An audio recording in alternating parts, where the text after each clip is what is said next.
on CityCast Nashville. AI is booming, and so are the data centers powering it. But as people around the country question whether it's worth hosting a data center in their community, Nashville has become an emerging market for the technology. So, how many are actually here? Are more on the way? What should we be worried about? Or should we welcome them with open arms? Joining us is Mark Williams, co-director of the Vanderbilt AI Law Lab, to answer all our burning questions. It's Monday, March 30th. I'm your host, Marie Cecile Anderson, and this is what Nashville's talking about.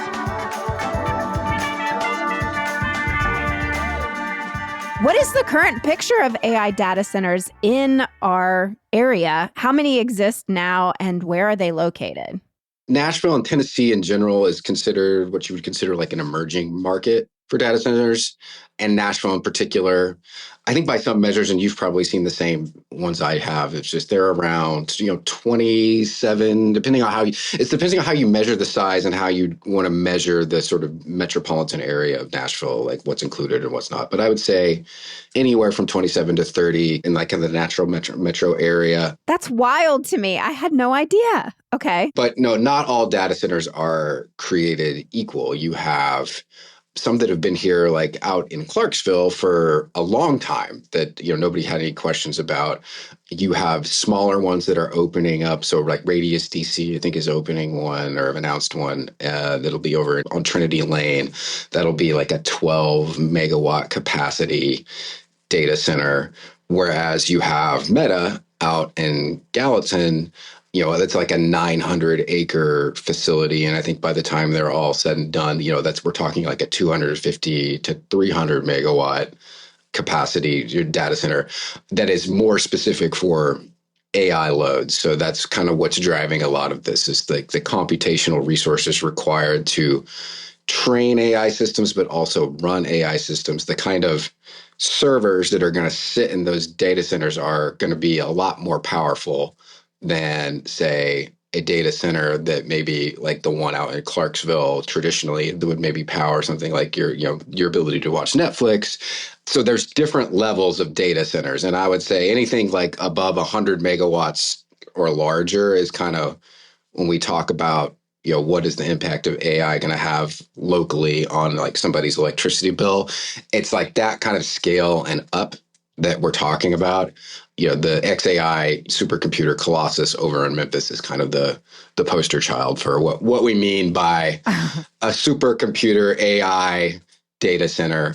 It was a typical like Elon Musk coded kind of endeavor where, the guy literally built, I think, the world's largest supercomputer in 4 or 5 months. And like just nobody knew. No regular person had a general understanding of what that was before it had happened. Well, I'm glad you brought up all of the things around us. Okay, so I'm just going to reiterate. Last fall, actually, WPLN reported on our local data centers, including the large complex owned by Meta out in Gallatin, and what you just mentioned, the new center coming to Trinity Hills neighborhood of East Nashville, right in the middle of town. Right. But are you aware of how many people know of this project? My friends are not talking about it. So in your opinion, are people really in the know? I think that's been the issue for a long time with all of these is there's been real information asymmetry on the part of the people building them. Even the information asymmetry is I think Nashville has the resources as a government to maybe educate themselves more than. But I've worked as a local reporter back in the day when like people were installing like wind farms out in rural areas, and like the local people, like these are part-time city councilors. They don't have the resources to keep up. They're relying on the people coming who want to install the wind farms to educate them on what the issues are, right? And so there's some information asymmetry when any of these types of dynamics are playing. And I think that's changing, though, for a lot of the reasons I just mentioned, because it's starting to become a 6 o'clock news issue, whereas before it was not. And even where there's information we have, like there's not still a lot of great measurement about just how much energy an AI system is using on any given particular task, how much water is actually being used. There's not like a lot of great private standards to compel that information. You're kind of relying on the producers themselves to tell you. So there's just a lot of information asymmetry all around, even now that I think the public is a little bit more educated. That doesn't mean that we're fully informed. Mm. I want to know what your background is and what led you to AI law. Yeah, so I am the founding co-director of the Vanderbilt AI Law Lab, and that really has nothing to do with data centers at all. It's about sort of the impact of artificial intelligence on legal services. But we pretty quickly started thinking about, if these systems become more performant, become more powerful, which they clearly were at the time that we were starting the lab and certainly on into now, you have to think critically about how to govern them, how to regulate them, and started to explore more in that space. And particularly around this time last year, February, January of 2025, around the time Microsoft decided that they were going to fire up 3 Mile Island again for alternative power sources. I started talking with my colleague at Vanderbilt Law School, Michael Vandenberg, just about kind of exploring this area and energy demand and data centers and public regulation like actual laws, but also private regulation like, sort of sustainability standards and things like that. And that sort of sent us both down this path. And at that time, it was an issue. I wouldn't say it was a totally off the radar niche issue, but as we were exploring it from, the winter of 2025 and into the spring and summer, it became more of a mainstream issue where, political candidates were starting to stake out positions around it. We started to see proclamations from the Trump administration and just sort of federal policy in general start to talk about AI infrastructure, data center capacity, being critical infrastructure, being a strategic national security imperative, that we have to streamline our permitting processes, that we have to increase our compute capacity to compete with China, treating data centers, compute, AI as a strategic resource in the same way that governments would treat something like nuclear or oil or any other strategic resource you could think of. It became a mainstream issue. So just this weekend, I was teaching a short course with our students at the law school. It's an AI governance, ethics, and compliance short course. And one of the clips that my colleague, my co-teacher, plays is like a 6 o'clock newsreel. It's from somewhere in Northern Virginia, and kind of talking about the local issues in the way that we're going to talk about here, where there was a data center being built. They went and talked to the local residents. There was concerns, it's loud, my energy bills are going up. It had made the 6 o'clock news. And I kind of call that like the mom test. Like if my mom knows to now ask about this issue, that it's a big issue, we've crossed some kind of threshold. And like the 6 o'clock news is certainly like the watermark for that. And so that's only exploded since there. We held an AI governance symposium at the law school in the fall. And I think when I first pitched the idea, it still seemed I had to explain why. And by the time we got to October, when the session was going forward, it's like I didn't have to explain why anymore. It was evident that this was a big issue. And I think you're going to continue to see that as the midterms, primaries are taking place right now. Midterms will be, next November. This will be, along with other AI issues, a dominant theme throughout. Well, speaking of informing us, just on a simplistic level, how do data centers work? And can you describe one? Do they vibrate? I mean, what are they doing?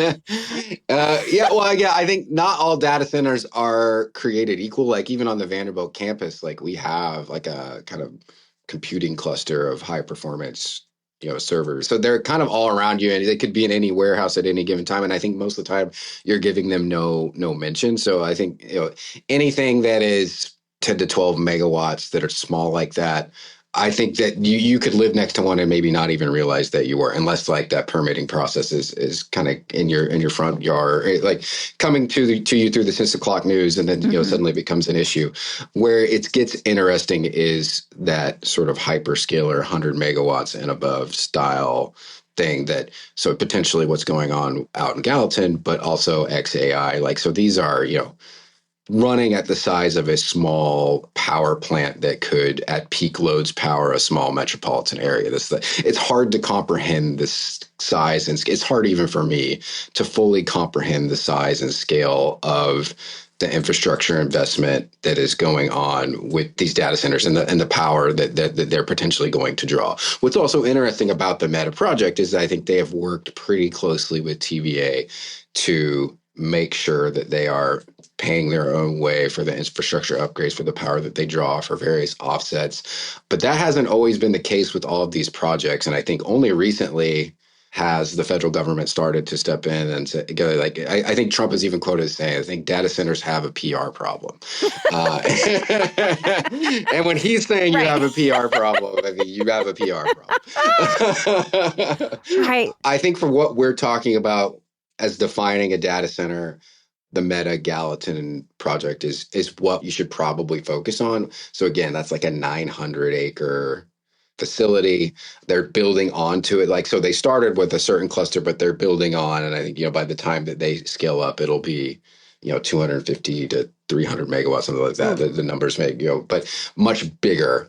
And that, if you live next to that, and it wasn't there before, I think you should rightfully have some questions. And, it's a land permitting issue, it's a power draw issue, it's a water issue, but it's also critical infrastructure. At least, depending on what side of the fence you're on, you may not deem that necessary or not, but it's akin to the same kind of questions that you would ask if an airport was being built next to you, or if an electrical substation is suddenly being built there, or a highway is coming through. Mm-hmm. That is the sort of larger macro trend of what we're talking about with all of this, is like, how would you feel living next to that? What are the trade-offs?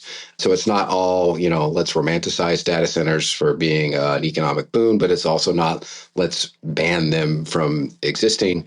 The macroeconomic forces that are out there are saying, like, we think developing AI capacity, developing compute capacity is a strategic national imperative, and it's going to go somewhere.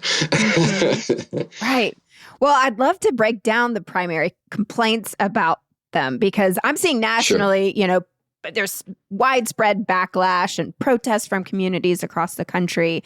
What should people be actually concerned about? I think right now, formulating the questions, so the typical ones that come up are, one, the land itself. So the permitting from the land itself. The energy is the biggest one. One that you often hear is water, the water draw, and rightfully so. Is It's not that these things don't use water. I think if you were to ask, a lot of the discourse around this time last year around water, it was sort of every time you use ChatGPT, you're like draining the Amazon rainforest. I know. And how bad should we feel? Yeah. Right. And I think that goes to more the information asymmetry and the lack of transparency of what we actually know about water use for some of these things. And so that's gotten a little bit better over time. I'm not saying water's not a concern, but I would say think of AI water use with AI companies and data centers as on par with just any other sort of industry. So it's not that it doesn't use it, but it's not, when you compare it to other economic sort of drivers that use water, it doesn't stand out. And then when you compare it to uses like agriculture, it pales in comparison to water use for there. So, but that doesn't mean it's not a concern. Not all water use in all localities, not all water tables are the same in different localities, right? So if you put a data center in a water scarce area and it's drawing the same amount that if you put it in an area where the water table can sustain it, same use, but very different consequences, right? But I think the power piece is the one that people should be, and just quality of life stuff too. It's like, are you going to build this in my backyard? Is it going to make humming sounds? Is it going to emit a smell? These are discussions that are worth having. And unfortunately, there was a long time where like XAI is a good example of this, where really they had built that, moved in, got the thing going before anybody even realized what had happened, and had a chance to have a say in it. Whereas now, I think because this has started we're having a podcast conversation about this, it's on the news. I think these things are slowing down. Bernie Sanders is out there proposing, an AI moratorium. We're probably going to talk about, state level tariffs for something. Like, this is an issue that is in people's minds now. And so we're getting more educated about what questions to ask. We're still learning about what the answers are going to be. But I would say if a senator is going to be coming in, you want to know a lot about what are you going to do to help upgrade the infrastructure? What are you going to do to, sort of pay for the power that you draw? And for a while, that question I don't think was even getting asked. But for now, you're seeing companies like Anthropic basically come out and make a public commitment that for any, sort of data center that we invest in, we will 100% offset those costs. Even the Trump administration put out this sort of ratepayer protection pledge that a lot of the hyperscalers that, when I mean hyperscaler, I mean people like Meta, XAI, Google, Amazon, Microsoft, Oracle signed on to. So, I mean, that, signing on to a pledge is not the same thing as actually Right. offsetting them. I was like, I promise. Yeah, but it is at least an acknowledgement, even from the federal government, that this is something that people are starting to ask about and wonder about, that at least we're now equipped with those tools to talk about.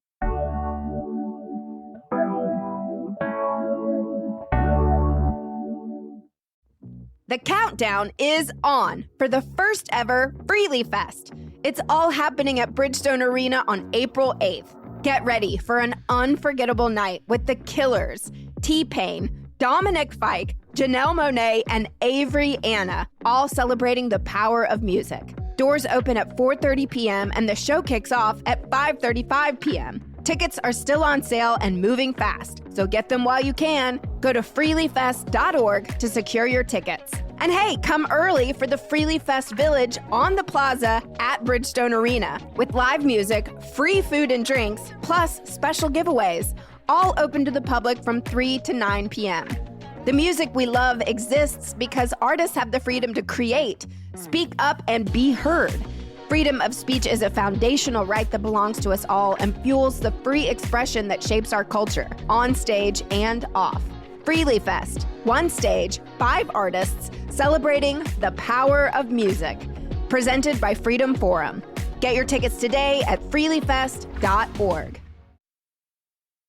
What are some of the positives of these data centers? How do they contribute to local economic growth? Well, certainly it's a huge amount of capital investment coming into any region that is there. Like, so if you track business news for more than 10 minutes any given day, you start to see that for better or worse, that AI capital investment and infrastructure is sort of propping up our entire economy. I mean, we're talking an infrastructure build out that rivals anything like, the building of the highway system or the Manhattan Project, by some measures, bigger than that. So it's hard to even fathom the scale of which the money is flowing into this stuff. Now, that's not a value judgment on whether we should or should not be doing that, but that's what's happening.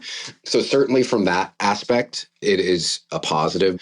For me, is this all good or not good? And it's like, just what are the trade-offs? Because it's just going to be, it's the same thing as asking a question, or what is the trade-off between having a highway built near your house? The positives are you have more capacity to travel now in places that you didn't have before, right? But the negatives are you have a highway behind your house. And so we always seem to find a way to use increased compute capacity when we develop it. And that's what these data centers are doing, is allowing us to have more powerful access to compute, whether that's for AI, whether that's for running cloud, for whatever it is.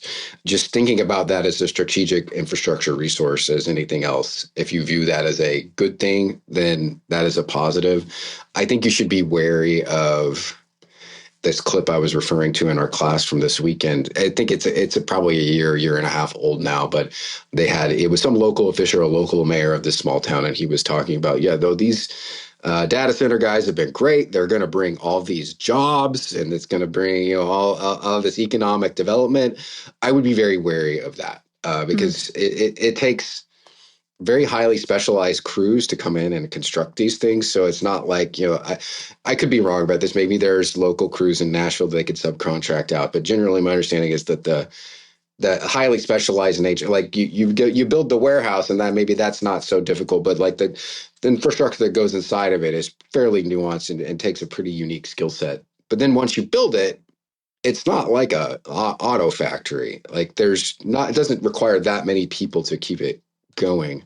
So I would be skeptical of that. But certainly the capital investment that's coming in, the infrastructure upgrades that could potentially be a benefit in terms of other people could benefit from in some way in an ancillary kind of secondary effect kind of way. The one I would be skeptical of is the job piece. But I think the larger benefit of it is just AI is infrastructure, which is hard for us to wrap our brains around, particularly like, what do you mean this Right. chat GPT, like you're calling that critical infrastructure now? It's hard to take like your everyday sort of AI interaction you might have and sort of like, well, what about this is so strategically important from a national security level that we need to build data centers from sea to shining sea.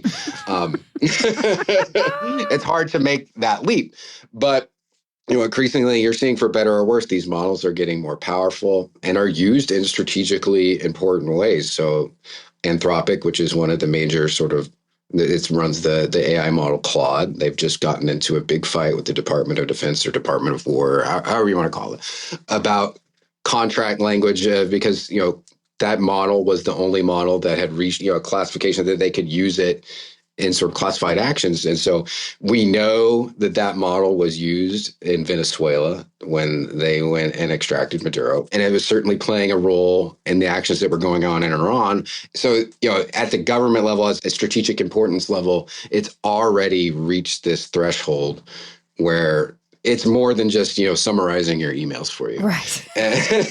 Yeah, absolutely terrifying, actually. So we have a national podcast called Your City Could Be Better. And we recently heard from the host of CityCast Madison that actually Madison passed a 1-year moratorium on new data center construction. What are your thoughts about declining the opportunity to have a data center in your city? Yeah, I mean, I think it's understandable in all the ways that we've discussed. But again, there are larger forces at play. One of the big policy goals of the Trump administration and of many of the people in the AI industry is they think, Madison is that would be a local rule, but eventually it comes into like state laws or, local and state laws versus federal laws, that there is a lot of interest, pressure, momentum of having the federal government pass some kind of legislation or at least through executive order some kind of mandate saying that, the idea of preemption, that we think AI laws are too important that we can't have a patchwork of 50 different laws impeding progress. And so we at the federal government are going to step in and say, like, these things are reserved for the federal government to do. Now, whether that actually takes place is a whole other story. And it's also just not, electricity doesn't, in the way the grids work, they don't necessarily like define it by city lines, right? So, Nashville could have a Davidson County AI, right, data center moratorium, but you still have to buy electricity from TVA. And TVA still has to negotiate rates. And so they're saying, up to like 18% of their industrial load is data centers right now. And that could, over the next couple of years, like obviously grow dramatically. So you may have kept the data centers out of your backyard, but the potential for it to impact your energy consumption and what you pay right, for it crosses lines. Doesn't necessarily, you're not keeping it out that way. The multifaceted question, what is true actual concern on the part of responsible land use development, and then when are we just kind of diving into just NIMBYism? That's a complicated question, and I don't have the answer to that. But you could see both versions playing out. Like I would hate for like a NIMBYism version of this to drown out like legitimate concerns over, we probably shouldn't have a data center here next to this residential neighborhood. I could see it going both good faith and bad faith ways. But those are certainly the lines of which I would draw it on. Since we like to end on a positive note, what would you say to help our listeners make peace with data centers as part of our inevitable future? I don't know if I can help anybody make peace with it. What I'm hoping that, like, with having this discussion and more, is that we just know what the right questions are and can ask those, and then you can decide for yourself what your sort of risk tolerance or position is, because it's an emerging area. And, the frameworks that we're going to have to discuss it are going to change. And so I guess it just depends on how you view AI and its development and its strategic importance. Thinking about AI as infrastructure and the same kind of general purpose utility in the way that electricity is. Like, do you like electricity? Yeah, I think we all like electricity. That's the reason we're able to have this conversation here today. But electricity, if it's not properly regulated, not properly augmented, or are secured will kill you. Like electricity will kill you. So it's Right. Yeah. It's both. Right. It's both things. So that's how I would frame it. It doesn't have to be this panacea that's all good, but it also doesn't have to be the boogeyman that's let's ban all of them and keep them out. I think it's like, what are the right questions? And if they are going to be in here, how do we pose those questions to those people who are proposing to build these things? And what answers do they give? And what answers do our public officials give when, sort of walking through that process, so that we don't end up with an XAI Memphis kind of situation where the thing is already built before anybody even knew what happened. But I think to understand this stuff just in generally, whether it makes you like feel good or not feel good, is that at the macro level, this is an infrastructure build out. Whether you look at the history of the way highway systems were built, or electrical grid was built, or even like, steam power from, back, or locomotives back in the day, it can be a little bit of a chaotic, messy, and confusing and foggy process. It's not all going to be an angelic one, but I think all of those systems, in the end of the day, like we've, rely on them, use them, take them for granted, frankly. And I think that's sort of similar to the dynamic you're seeing here today. Well, Mark, I have to say, you must be a blast at parties. I would find you and want to talk to you all night. What a fun conversation. No, it's just so educational. I really appreciate you sharing your time with us today, and we hope to have you back soon. Thank you very much. And literally nobody has ever said I would be fun to have at a party, so I appreciate that.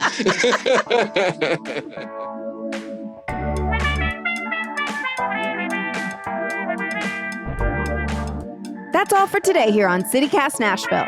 And don't forget, you can support this show and get great perks by becoming a CityCast Nashville neighbor at membership.citycast.fm. If you enjoyed the show, why not tell your friends? Rate the show, leave us a review, and subscribe to our CityCast Nashville newsletter. We'll be back tomorrow morning with more news from around the city. Toodles!